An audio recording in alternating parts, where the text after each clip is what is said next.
off, but the referee says play on. Johnny Cohen does, takes it across here, dangerously so, and the referee has blown his whistle. Hurley was thrown there, I think, lost anyway. And referee James McGrath from the Turin Hurling Club in Westmeath calling across. And I think he's just given a free out here. Well, I think he was actually, if Michael Finlay threw the hurl, it's a yellow card. I think he was waiting to book him, but Michael Finlay just ran off out the field. If you just watch it here.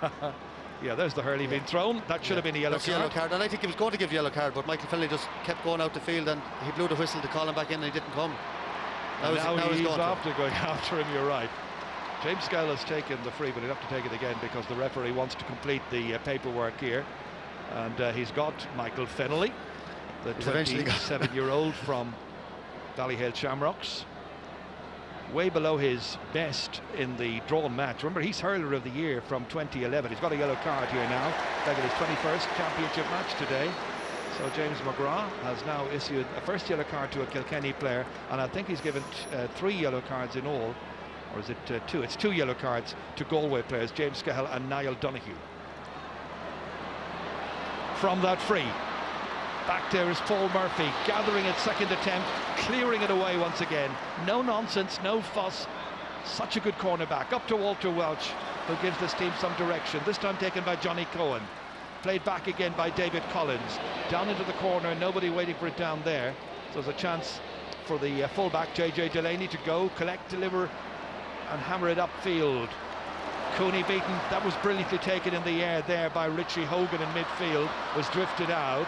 Brian Hogan, his namesake, now wearing number 31 in the yellow helmet, making some progress, fancying a point himself, and it's stopped on the line by James Skehill. And Skehill stumbles.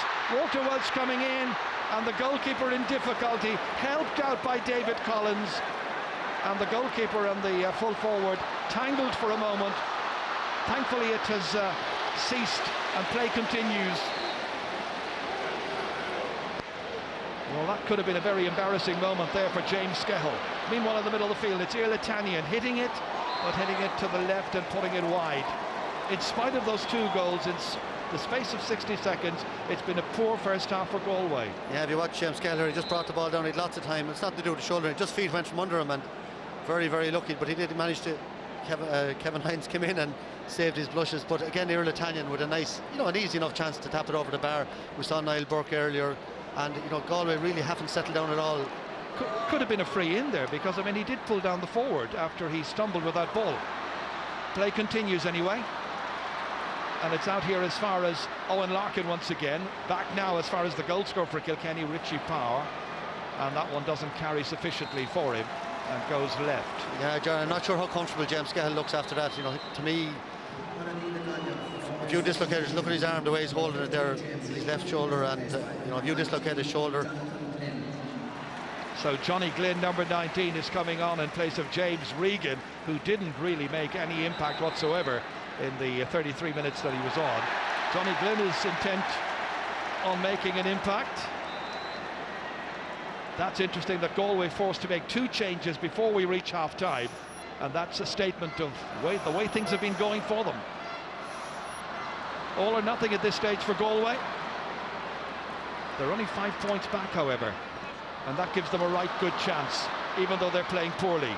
And Kilkenny have been much the better team. Richie Power. Back out as far as Richie Hogan. And that one again to the left. Those 2 goals have been absolutely critical, I would argue, in keeping Galway afloat in this final. Exactly, Jared.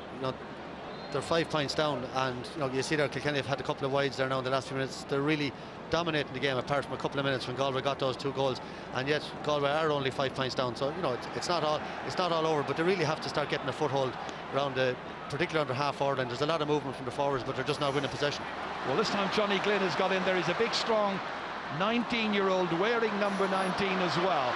This time helped by Joe Canning. Can he give the leadership? That one is going away to the right-hand side, but it might yet come good, and could do so for Cyril Donald. His first touch was poor, and it enabled the half-back there, Tommy Welch, to go back and to get that ball away. In fact, it was eventually Killian Buckley, another man with a red helmet, who cleared it. And he out as far as Irla Tanyan, and Tanyan has put it to the left and he's put it wide. There was a chance there just a moment ago, but the first touch by Cyril Donlan wasn't good enough, and it gave Kilkenny a chance to go in and clear. It's going to be 1 minute of added time played, and we're into that now. But sure, that was a great chance again. You know, the ball broke. All Cyril had to do was, you know, pick the ball, and he had an open goal in front of him, and he ran straight over it. And Irla Tanyan again with another very poor wide from only 50 yards out. Here comes David Collins. Can Galway now get the last score of this first half? Give them something to build upon for the second period. Cyril Donlan. JJ Delaney is on him. Cyril Donlan, and that one has gone in there, and it's gone off the defender. It's gone for a 65. First of this match, very late in the game. Cyril Donlan meaning business there, taking on JJ Delaney, and finally the goalkeeper, who is David Herity, pulled it away for the 65. So a chance for Joe Canning to put it over and leave just 4 points between the teams, which would be a huge boost for Galway, and leave Kilkenny probably scratching their heads wondering how come Galway are this close to them. Joe Canning with 3 so far, all from frees.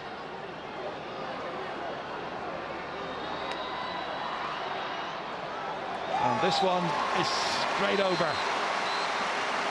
And that is the last point and last score of the first half.